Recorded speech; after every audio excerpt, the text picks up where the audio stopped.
திரு விஜய் மற்றும் திரு அண்ணாமலை இருவருக்கும் சில ஒற்றுமைகள் உள்ளன. ஏன்னா இருவருமே இளைஞர்களிடம் மிகப்பெரிய ஒரு செல்வாக்கை கொண்டவர்களாக அறியப்படுகிறார்கள். சமூக ஊடகங்கள்ல மிக வலுவானவர்களாகவும் இருக்கக்கூடிய பலதை பார்க்கிறோம்.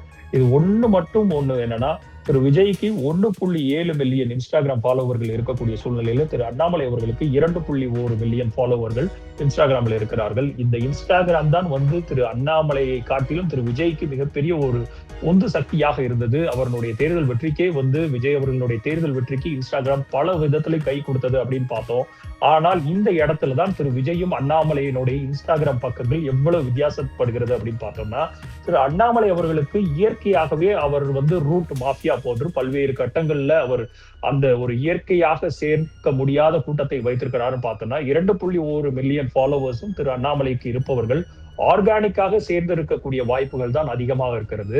ஆனால் 1.7 மில்லியன் விஜய்க்கு இருக்கக்கூடிய இன்ஸ்டாகிராம் ஃபாலோவர்ஸ்கள் நம்ம இப்போ கடந்த 20-25 நாட்களாக நிறைய எக்ஸ்போஸ் பண்ணியிருக்கிறது. ரூட் மாஃபியாவை வைத்து பல இடங்கள்ல பாட்ஸை ஒரு 30-50 லட்சம் வரைக்கும் பாட்ஸ் அக்கௌண்டே திரு விஜய்க்கு இருக்குது இன்ஸ்டாகிராம்ல அப்படிங்கிறது.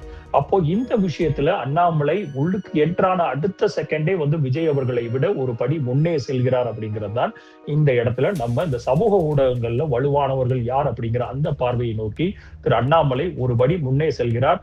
ஆர்கானிக்காக 2.1 மில்லியன் ஃபாலோவர்ஸை சேர்த்திருக்கிறார். ஆனால் விஜய் அவர்கள் ரூட் மாஃபியா என்கிற அந்த ஜெகதீஷ் அவர்களுடைய அந்த மாஃபியாவை வைத்து உருவாக்குனது மட்டும் 1.7 மில்லியன் ஃபாலோவர்ஸ் அப்படிங்கிற அந்த ஒரு இயற்கையாகவே உருவாக்கப்பட்ட அந்த ஃபாலோவர்ஸை வைத்து ஒரு விவாதங்கள் நடைபெற ஆரம்பித்திருக்கிறது. அது போக பழைய அரசியல் தலைமுறைக்கு மாற்றாக தங்களை முன் வைத்தவர்கள்ல இந்த 2 பேரும் மிக முக்கியமானவர்களாக இருக்கிறார்கள்.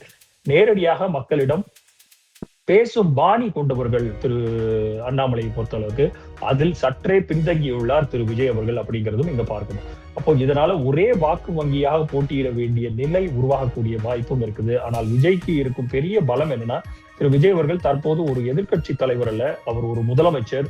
அவரிடம் ஆட்சி அதிகாரம் இருக்குது, நிர்வாகத்தினுடைய இயந்திரம் இருக்குது, சட்டமன்ற மேடை இருக்குது, மக்களினுடைய எதிர்பார்ப்பு இருக்குது, எல்லாம் உள்ளது. ஆனால் அவர் நிறைவேற்றுவாரா அப்படின்னா இந்த கடந்த 1 மாதத்துல அவருக்கு கொடுக்கக்கூடிய ரிசல்ட்டே நெகட்டிவாக இருக்கிறது தான் நம்ம பெருவாரியாக பார்க்கிறோம்.